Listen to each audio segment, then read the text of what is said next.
দেশ দেশের বাহিরে যারাই দেখছেন, যেখান থেকে দেখছেন, এটা হলো কোম্পানি ঘাট। আর কোম্পানি ঘাটের ব্রিজের নিচের অবস্থা তো দেখছেন। আর আমরা লোহার ব্রিজ যেটা দেখছিলাম ওইখানটার থেকে অফ করে দিছে, আপনাদের সেই ভিডিওটা দেখামু। কিন্তু এই যে এই পাশটায় যেটা হয়েছে, মনে করেন যে এখানে যদি কোনো বাচ্চা কোনো বড় মানুষ পড়ে তাহলে মনে করেন সাথে সাথে এটার ভিতর ঢুকে যাবে, কেননা এটা পুরোটাই ভাসমান ময়লা। আর দ্বিতীয়ত এটার নিচ দিয়ে যেই পানিটা চলাচল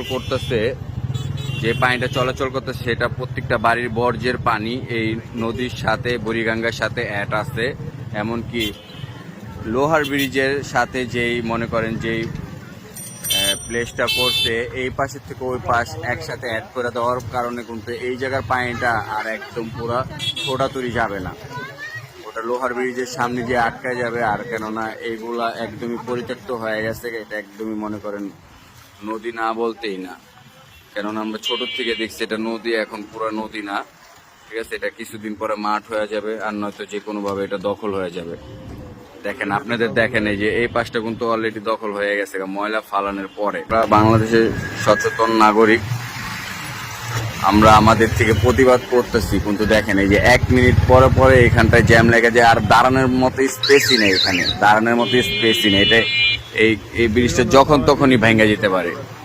এটা শুধু ময়লার উপরে ভাইসা আছে ব্রিজটা, দেখেন ময়লার উপরে ভাইসা আছে ব্রিজটা। আর 1 মিনিট পরে পরে জ্যাম লাগে, কেননা এই জায়গাটা একদমই চিপা, অনেক আগের ব্রিজ।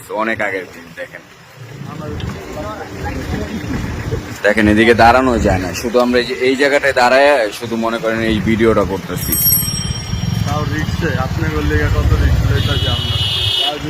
আর দুনো পাশে যদি গাড়ি একসাথে চলাচল করে তাহলে মনে করেন যারা পথচারী আছে তারা মনে করেন এই পার থেকে ওই পার হওয়াটা অনেকই কষ্ট হয়ে যায়, কেননা এই পাশটা দিয়ে এটার উপর দিয়ে হাইটে যেতে হয়। দেখেন কত রিস্ক। আর যদি নিচে পড়ে যাই তাহলে তো মনে করেন পুরোই ঢুকে যাবো ভিতরে।